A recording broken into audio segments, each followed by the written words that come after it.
Jake Morrison sat in the back corner of the classroom, just like he did every day. He kept his head down and wrote notes in his old notebook. The pages were yellow and worn, but Jake did not mind. He had bigger things to worry about than new school supplies. The classroom was full of aliens from different planets. Most of them were much taller than Jake. Some had blue skin, others had scales, and a few had extra arms. They all looked down at humans like they were stupid animals. Jake was used to it by now. Professor Kethvar stood at the front of the room. He was a Zephyrian with 6 arms and big bug eyes. He was talking about how different species evolved and became smart. Today he was talking about humans, and Jake could tell it would not be good. Humans are one of the most primitive species in the galaxy, the professor said. His voice was loud and mean. They spent their entire history fighting wars. They are violent by nature. They cannot control their anger like civilized beings. Some of the alien students laughed. Jake kept writing in his notebook. He had heard this speech before. Every professor seemed to think the same thing about humans. They all believed humans were just smart animals who liked to fight. A tall blue alien named Zorak turned around to look at Jake. "Is it true, human? Are you violent like the professor says?" Jake looked up from his notebook. His face was calm. "I am just here to learn," he said quietly. Zorak laughed. "See? They cannot even defend themselves with words. How pathetic." Jake went back to his notes. He wrote down what the professor was saying, even though it made him feel sick inside. The professor talked about human wars like they were games. He did not understand why humans fought. He did not know what it was like to protect people you loved. After class, Jake walked slowly to his dorm room. The halls were full of alien students, talking and laughing. They stepped out of his way, but not because they respected him. They just did not want to touch a primitive human. Jake's roommate Alex was already in their room when Jake got there. Alex was human too, but he was different from Jake. Alex was young and excited about everything. He came from a rich family on Earth and had never seen real danger. "How was class today?" Alex asked. He was working on some kind of machine at his desk. Pieces of metal and wire were everywhere. "The same as always," Jake said. He put his books on his bed and sat down. Professor Kethvar was talking about humans again, wasn't he? Alex stopped working and turned around. "I can tell by your face." Jake nodded. "He thinks we are all violent animals." "Well, we kind of are," Alex said with a smile. "I mean, look at our history. We did fight a lot of wars." Jake stared at Alex for a long moment. Alex did not understand. He had never been in a real war. He had never seen what humans could do when they had to protect innocent people. He had never seen the dark side of human nature that came out when there was no other choice. "Not all wars are the same," Jake said finally. Alex looked confused, but he went back to his work. Jake lay down on his bed and stared at the ceiling. Under his bed was an old bag with patches from his military unit. Jake tried not to think about it, but sometimes the memories came back anyway. The next day, Jake was walking to the library when he heard shouting. He followed the sound and found 3 big aliens surrounding a small human girl. She was on the ground, and her books were scattered everywhere. The aliens were Karathi. They looked like giant lizards with sharp teeth.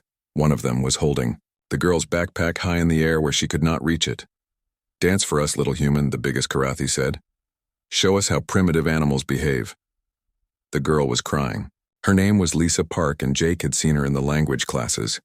She was quiet and smart, just trying to get an education like everyone else. "Please give me my bag back," Lisa said. "I need those books for my test tomorrow." "Make animal." "Sounds first," another Karathi said. "Bark like a dog. Humans are related to dogs, right?" The 3 Karathi laughed. Other students walked by, but no one stopped to help. They just pretended not to see what was happening. Jake felt something cold and familiar wake up inside his chest. It was a feeling he had not felt in 2 years. It was the feeling that came before he did things he later regretted. He walked over to the group slowly. His footsteps were quiet, and his face showed no emotion. "Leave her alone," Jake said. The biggest Karathi turned to look at him. The alien was twice as tall as Jake and probably weighed 3 times as much. His scales were dark green and his teeth were yellow and sharp. "What did you say, little human?" "I said leave her alone." Jake's voice was still calm. He stood with his hands at his sides, looking relaxed. "Or what?" The Karathi stepped closer. "What will you do? Throw rocks at me like your monkey ancestors?" Jake did not answer. He just looked at the Karathi with steady eyes. Something in his gaze made the big alien take a step back without thinking about it. The other 2 Karathi moved to surround Jake, but they seemed nervous now. They could not understand why, but something about the quiet human made them feel uncomfortable. "You should walk away," Jake said softly. "All of you. We don't take orders from primitives," the biggest Karathi said, but his voice was not as confident as before. Jake moved slightly, shifting his weight from one foot to the other. It was a small movement, but somehow it changed everything. The 3 Karathi suddenly felt like they were being watched by a predator. "Last chance," Jake said. The Karathi looked at each other. They could not explain it, but every instinct they had was telling them to run. The small human had not raised his voice or made any threats, but he felt dangerous in a way they had never experienced before. "This isn't over," the biggest Karathi said, but they were already backing away. They dropped Lisa's bag and walked away quickly, looking over their shoulders. Jake helped Lisa pick up her books. His movements were careful and precise, like everything he did. "Thank you," Lisa whispered. "How did you do that?" "They were so much bigger than you." Jake looked confused. "Do what?" "Scare them away. They looked terrified." "I don't know what you mean," Jake said honestly. "I just asked them to leave you alone." Lisa stared at him. She could see that Jake really did not understand what had happened. He had no idea how he had looked in that moment, or why 3 dangerous aliens had run away from one quiet human. "Are you okay?" Jake asked. "Yes, thanks to you." Lisa gathered her books. "I'm Lisa, by the way. Jake. Maybe I can buy you coffee sometime, to say thank you." Jake almost smiled. "I would like that." As Lisa walked away, Jake stood in the empty hallway. He tried to remember exactly what had happened, but it was all blurry. Sometimes his old training took over without him realizing. Sometimes the soldier came out even when Jake tried to keep him buried. That night, Alex was asleep when Jake got back to their room. Jake sat on his bed and pulled out the old bag from underneath. Inside were patches, medals, and a few photographs he wished he could forget. One patch said 2nd Battalion, Terran Special Operations. Another had a skull with wings. There were others, but Jake put them away quickly. He was not that person anymore. He was just a student trying to learn about biology and forget about war. But deep down, Jake knew the truth. No matter how hard he tried to be normal, the soldier was still there. And sometimes, when innocent people were in danger, that soldier would wake up whether Jake wanted him to or not. 3 weeks passed after the incident with the Karathi bullies. Jake went back to his normal routine of classes and studying. He sat in the back of every classroom and kept quiet. Most students forgot about what happened in the hallway. Jake was happy about that. The university was getting ready for its biggest event of the year. It was called the Cultural Exchange Fair. Every species would show off their best achievements. Humans were supposed to display art and music. The other species thought these were cute hobbies, not real accomplishments. Jake volunteered to help set up the displays. He liked working with his hands and it kept him busy. Alex was excited about showing off his engineering projects. Lisa was going to read poetry in 5 different alien languages. "This is going to be amazing," Alex said, while they were hanging decorations. "Representatives from every major species will be here, even some from the hegemony." Jake stopped what he was doing. "The hegemony is coming?" "Yeah, didn't you hear? Ambassador Veltar himself is going to give a speech about peace and cooperation." Alex was still smiling, but Jake had gone very quiet. The hegemony. Jake knew that name well. 5 years ago, they had tried to wipe out humanity. They said humans were too dangerous to exist. The war had been short, but brutal. Jake remembered every day of it. "You okay?" Alex asked. "You look sick." "I'm fine," Jake lied, "just tired." The day of the fair arrived. The main hall was decorated with flags and banners from hundreds of worlds. Alien families walked around looking at displays. Children pointed at human paintings and laughed. Their parents explained that humans were simple creatures who could only make pretty pictures. Jake worked at the information booth, handing out programs and answering questions. He wore his best clothes, which were still old and cheap compared to what everyone else had, but he did not care about that. Ambassador. Veltar arrived in the afternoon with 6 bodyguards. He was tall and pale with silver eyes that seemed to look through people. Jake recognized him from news reports during the war. This was the alien who had called humans a plague that must be cleansed from the galaxy. Veltar walked through the fair making speeches about friendship and understanding, but Jake could see the hate in his eyes when he looked at the human displays. The ambassador made jokes about human warlike tendencies, and how nice it was to see them making art instead of weapons. "Such a violent species," Veltar said to a group of reporters. "But perhaps they can learn to be civilized like the rest of us." Jake gripped his program so hard it tore. Alex noticed and put a hand on his shoulder. "Don't listen to him," Alex whispered. "He's just an old politician trying to look important." Jake nodded, but said nothing. He watched Veltar's bodyguards and noticed how they moved. Professional soldiers, well trained, but they were not expecting trouble.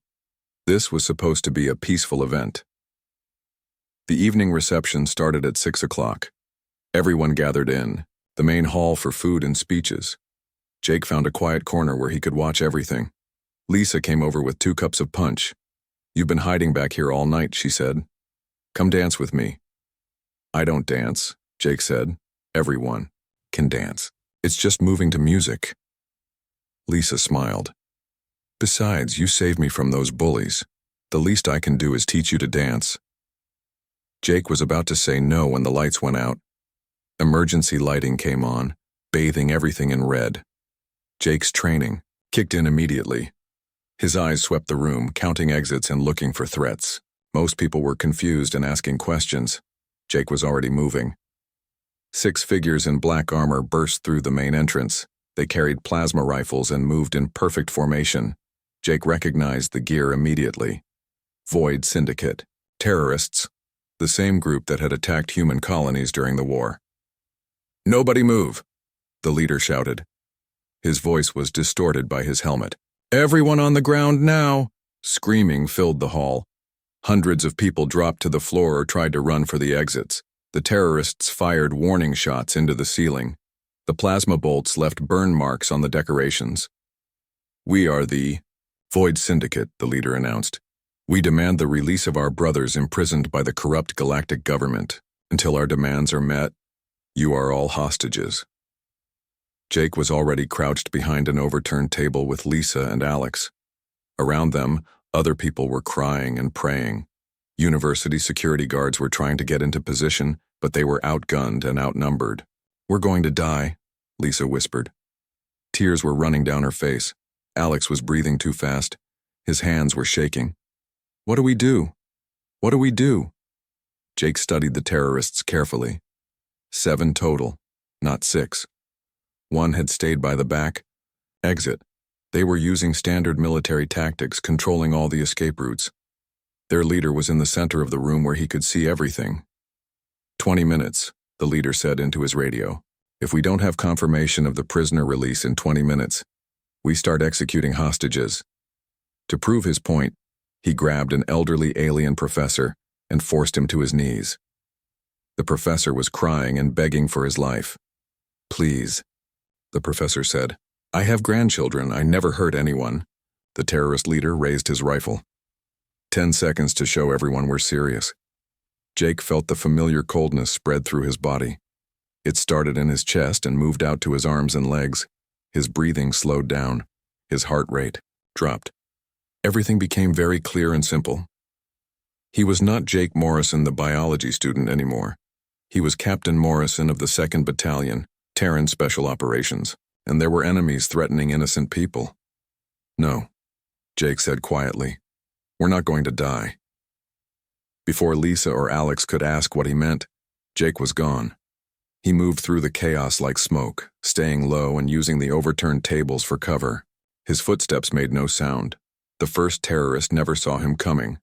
Jake came up behind him and put the alien to sleep with a blood choke. The rifle fell silently into Jake's hands. He checked the power cell and safety settings without thinking. Muscle memory from 1,000 training sessions. The second terrorist was watching the crowd when Jake appeared beside him. A quick strike to the nerve cluster in his neck and he dropped like a stone. Jake caught him before he hit the ground and lowered him carefully. People in the crowd were starting to notice. A human was moving through the terrorists like they were standing still. But it was impossible. Humans were weak and clumsy. They could not fight trained soldiers. The third and fourth terrorists went down so fast that the others did not even realize what was happening. Jake moved with perfect timing, always staying in their blind spots. Every movement was precise and efficient. No wasted energy, no unnecessary violence. The leader finally noticed that his men were disappearing. He spun around looking for threats, but Jake was already behind him. "Drop the weapon," Jake said calmly. The terrorist leader spun around and fired. The plasma bolt missed Jake by inches, burning through the wall behind him. Jake moved sideways and forward at the same time, closing the distance before the alien could fire again. What happened next took 3 seconds. Jake disarmed the terrorist, put him to sleep, and caught him before he hit the ground. The remaining 2 terrorists surrendered without a fight when they saw their leader unconscious. University security finally arrived to find 7 terrorists neatly arranged on the floor, all unconscious but unharmed. Jake was sitting nearby, reading his biology textbook like nothing had happened. "What happened here?" the security chief asked. "The terrorists attacked," Jake said without looking up from his book. "They're all unconscious now. You should probably arrest them."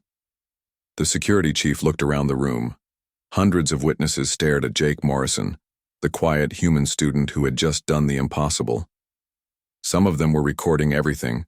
With their communication devices, Lisa and Alex ran over to Jake. Both of them were shaking with fear and excitement. "How did you do that?" Alex asked. "That was incredible. You moved like you were in a movie." Jake closed his textbook and looked at his friends. For just a moment, they could see something cold and dangerous in his eyes. Then it was gone, and he was just Jake again. "I got lucky," he said simply. But everyone in that room knew it was not luck. They had seen something that would change how the galaxy thought about humans forever. They had seen what a human could do when innocent people were in danger. And Jake Morrison, the quiet biology student, was about to become the most famous human in the galaxy. The video spread across the galaxy faster than light. Within hours, every news station was showing the same footage. A human student moving through armed terrorists like they were children. Jake Morrison became the most watched person in galactic history overnight. Jake tried to go back to his normal life. He went to classes and sat in his usual seat at the back. But everything was different now. Students whispered when he walked by. They pointed at him and took pictures. Some looked scared. Others looked amazed. Professor Kethvar could not concentrate on his lecture. He kept glancing at Jake sitting in the back row. The same human he had called primitive and violent had just shown combat skills that no military database could explain. "Today we will discuss human evolution," the professor said, but his voice was shaky. "As we all know, humans have..." He stopped talking and stared at Jake. Jake kept taking notes like nothing had changed. He wrote down everything the professor said, even when it made no sense. His handwriting was neat and careful, just like always. After class, Professor Kethvar called Jake to his office. The room was full of books and strange alien artifacts. The professor's 6 arms moved nervously as he poured himself some tea. "Sit down, please," Kethvar said. His compound eyes reflected light like mirrors. Jake sat in the chair across from the desk. He folded his hands in his lap and waited. "I have been thinking about what happened at the fair," the professor said. "The way you moved, the way you fought. That was not normal human behavior. I just helped some people, Jake said quietly. No, it was more than that. Kethavar pulled up the security footage on his computer. Look at this. You anticipated every move they made. You knew exactly where to strike to disable them without permanent damage. This is advanced military training. Jake watched the video, without expression. On the screen, he looked like a different person. Cold, efficient, deadly.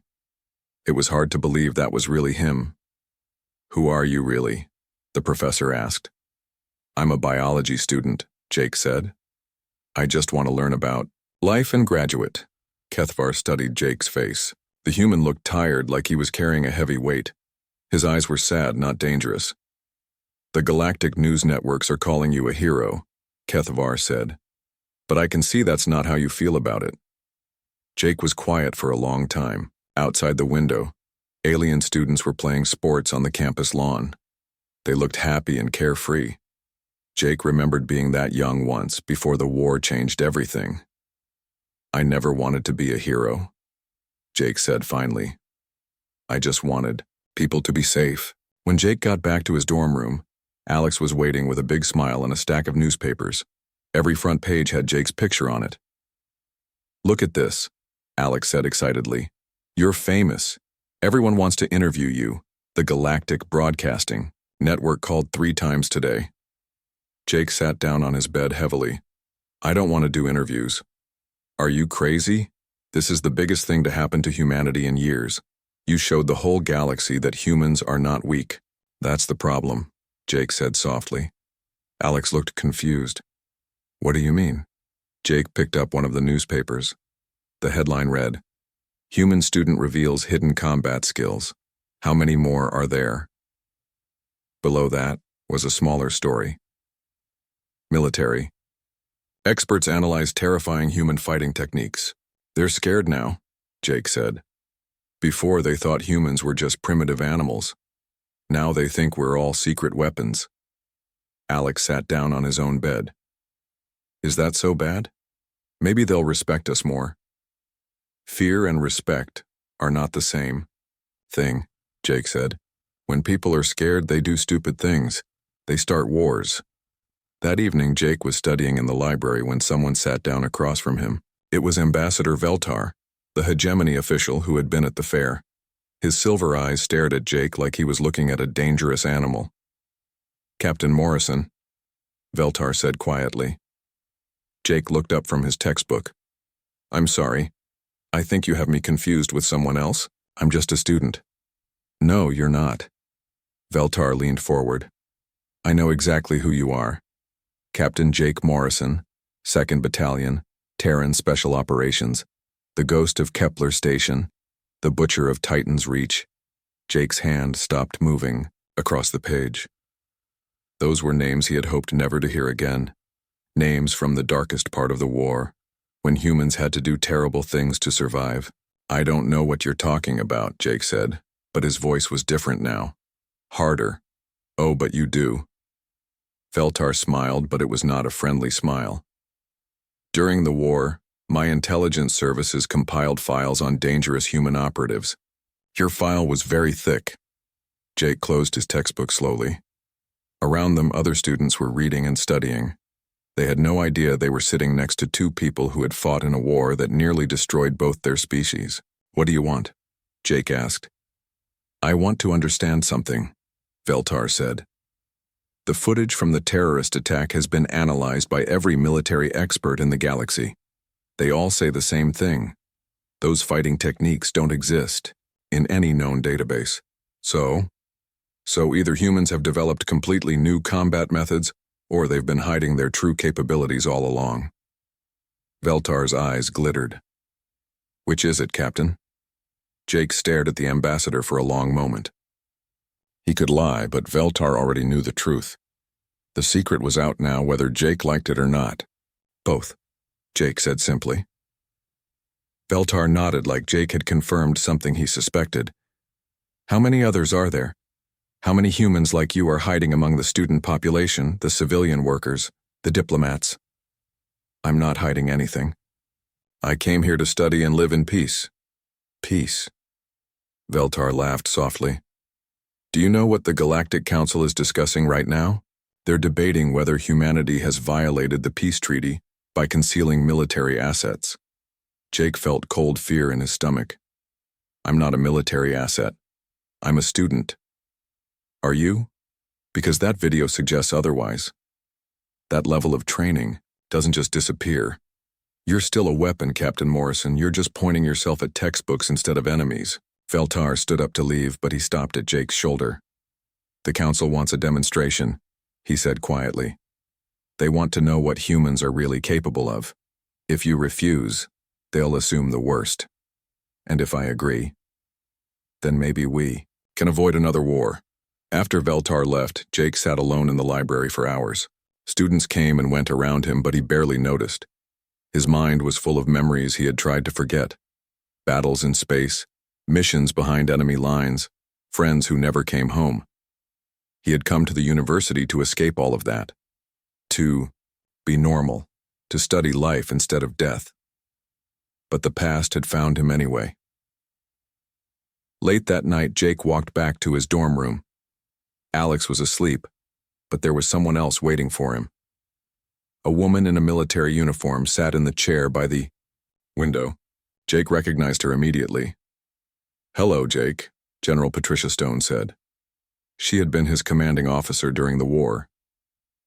We need to talk. Jake closed the door quietly so he would not wake Alex. I wondered when you would show up. You've caused quite a stir, the general said. Half the galaxy thinks humans are secretly planning an invasion. The other half wants to attack us first just to be safe. I stopped some terrorists. I didn't start a war, didn't you? Stone stood up and walked to the window. That footage has been studied by every intelligence agency in known space. They're all asking the same question, which is, if humanity can produce soldiers like you, what else are we hiding? Jake sat down on his bed. He felt very tired suddenly. What do you want from me? The truth is coming out whether we like it or not, Stone said. Tomorrow, representatives from every major species will gather for an emergency session of the Galactic Council.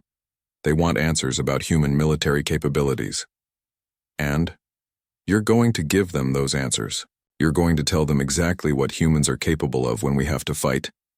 Jake looked at his textbook stacked neatly on his desk. Biology, chemistry, xenobiology, subjects about life and growth and understanding. Everything he had wanted his life to be about. What if I refuse? He asked. General Stone turned from the window. Her face was grim. Then they'll decide for themselves what humans represent. And based on that footage, they're going to assume we're all like you.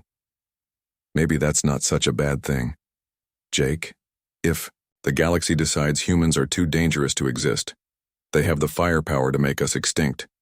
Every human in space, including the students at this university, will be in danger. Jake thought about Lisa reading poetry in 5 languages, about Alex building machines and dreaming of the future, about all the human families trying to make new lives on alien worlds. When do we leave? He asked. Now, Stone said. The council meets at dawn. As Jake packed his few belongings, he looked around the dorm room that had been his home for 2 years. It was simple and quiet, everything he had wanted after the war. But that life was over now. The galaxy was about to learn what humans really were when they had no choice but to fight. Jake just hoped they would survive the lesson. The Galactic Council building was the largest structure Jake had ever seen. It reached high into the clouds of the capital planet, with thousands of windows reflecting the morning sun. Ships from every corner of the galaxy filled the sky around it. This was where the most important decisions in the universe were made. Jake wore his simple student clothes. General Stone had offered him a military uniform, but Jake refused. He was not a soldier today. He was just a human trying to explain his people to a scared galaxy. Inside the great chamber, representatives from hundreds of species waited. Some looked curious, others angry, many afraid. Jake had never seen so many different kinds of aliens in one place. The air hummed with tension and whispered conversations. Chancellor Mordeth called the session to order. He was an ancient being, from the oldest species in the galaxy, His voice echoed through the chamber like distant thunder. "We are here to discuss the human situation," the Chancellor said. "Recent events have raised serious questions about humanity's true nature and capabilities." Jake sat in the witness chair in the center of the chamber. Thousands of eyes stared at him from every direction. Some belonged to species he had fought during the war. Others came from worlds he had helped protect. All of them wanted answers. "Captain Morrison," the Chancellor continued, "you have caused great concern throughout the galaxy. Your actions suggest that humanity has deliberately hidden its military strength." Jake stood up slowly. His voice was calm and clear when he spoke. "Honored representatives," he began. "You asked me here to tell you what humans really are. You have studied our history. You have seen our wars. You think we are dangerous." Murmurs rippled through the assembly. Some delegates nodded. Others leaned forward to hear better. "You are right," Jake said simply. "We are dangerous." The chamber fell completely silent. Even the air recycling system seemed to stop humming. "Every human has the potential for violence," Jake continued. "We evolved on a world that tried to kill us every day. Predators, diseases, natural disasters, other humans.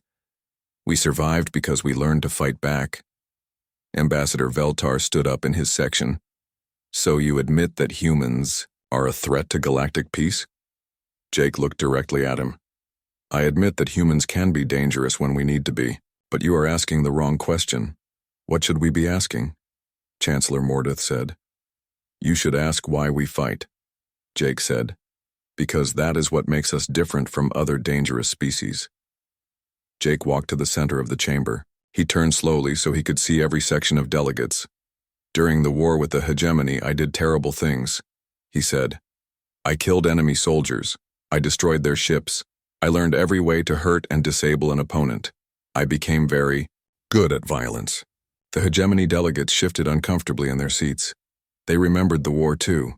"But I did not learn to fight for conquest or glory," Jake continued. "I learned to fight to protect Lisa Park from bullies who wanted to hurt her, to save hostages from terrorists who would have murdered innocent people, to keep my species alive when others wanted us extinct." Jake paused and looked around the chamber again. "You fear humanity because you see our capacity for violence. But you should fear the things that would force us to use it.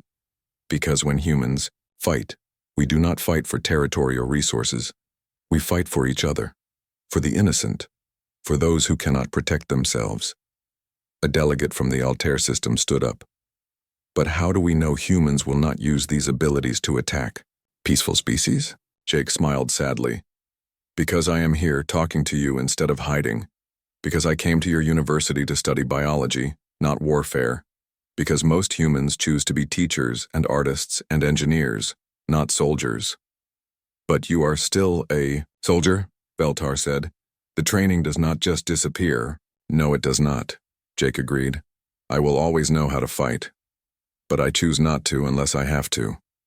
That is what makes humans different. We have the capacity for great violence, but we also have the capacity for great mercy." Jake walked over to the human delegation section. Alex and Lisa were there along with other human students from the university. They looked scared but proud. "These are my friends," Jake said. "Alex builds machines that help people. Lisa studies languages so she can help different species communicate. They could learn to be warriors if they had to, but they choose to use their talents for peace." "And if we force you to become warriors again?" a delegate from the Karathi homeworld asked. Jake's expression grew serious. "Then you will discover that everything you suspected about us is true. We are persistence predators who never give up. We do not surrender when innocent people are in danger. We do not forgive those who threaten the defenseless." The chamber was quiet for a long moment. Jake could see fear in many faces, but also something else. Understanding, maybe, or respect. "But it does not have to be that way," Jake continued. "You can have humans as friends and partners. We can study together, work together, build a better future together. Our children can play together and learn from each other." Jake looked directly at Chancellor Mordeth. "Or you can force us to be enemies. You can decide that humans are too dangerous to exist. But if you make that choice, you will learn why we survived when so many other species on our world did not. Is that a threat? Veltar demanded. No, Jake said quietly. It is a promise. If you threaten innocent humans, you will face every human who can hold a weapon, and we will not stop until our people are safe. Jake straightened his shoulders. For just a moment, every delegate in the chamber saw not the quiet student, but the warrior he had been, the soldier who had fought in the darkness between stars. The choice is yours, Jake said. You can have humans as friends, studying beside your children and helping to build galactic civilization, or you can have humans as enemies, and learn firsthand why our species has never been conquered. Chancellor Mordeth called for a recess. The delegates filed out in small groups, talking quietly among themselves. Jake sat back down in the witness chair and waited. An hour later, the delegates returned. Chancellor Mordeth stood at his podium, with a formal document in his hands. The Galactic Council has reached a decision, he announced. By unanimous vote, humanity will remain a member of galactic civilization. All current treaties and agreements will be honored. Jake felt relief wash over him like cool water. Alex and Lisa were crying with joy in the gallery. However, the Chancellor continued, this council recognizes that humanity possesses significant defensive capabilities. We encourage continued cooperation and openness between human and alien governments. Furthermore, Chancellor Mordeth said, the Council wishes to establish new educational exchange programs between human and alien military academies. We believe mutual understanding will prevent future conflicts. After the session ended, Jake walked out of the great building with General Stone. The sun was setting, painting the sky in orange and purple. You did well in there, Stone said. I think you may have prevented a war. I hope so, Jake said. I am tired of wars. What will you do now? You could have any position in the military or government. Jake thought about his small dorm room, his biology textbooks, his friends who made terrible coffee and built impossible machines. I'm going back to school, he said. I have a test on xenobiology next week. Stone smiled. The galaxy knows what you are now. They know what all humans could become if necessary. Good, Jake said. Maybe that will help them remember to be kind to each other. A week later, Jake was back in his usual seat at the back of Professor Kethvar's classroom. The professor was giving a lecture about human evolution, but it was different now. Humans represent a unique example of controlled aggression, Kethvar said. They possess remarkable combat capabilities, but they channel these traits into protection rather than conquest. This makes them valuable allies and dangerous enemies. Jake took notes in his worn notebook. Around him, alien students listened, respectfully. No one laughed anymore when the professor talked about humans. After class, Lisa caught up with Jake in the hallway. Want to get coffee? She asked. Alex is working on some new invention and I could use the company. I would like that, Jake said. As they walked across campus, Jake noticed that other students nodded respectfully when they saw him. Some even smiled. They were not afraid anymore. They understood that Jake Morrison was dangerous, but only to those who threatened innocent people. Jake was still the quiet biology student who sat in the back of every classroom. He still helped his friends with their homework and made terrible coffee every morning. But now the galaxy knew what humans really were when they had no choice but to fight. They were the most terrifying thing in the universe when someone they cared about was in danger. But they were also the most reliable friends anyone could have. And that, Jake thought as he walked with Lisa toward the coffee shop, was exactly what humanity should be known for.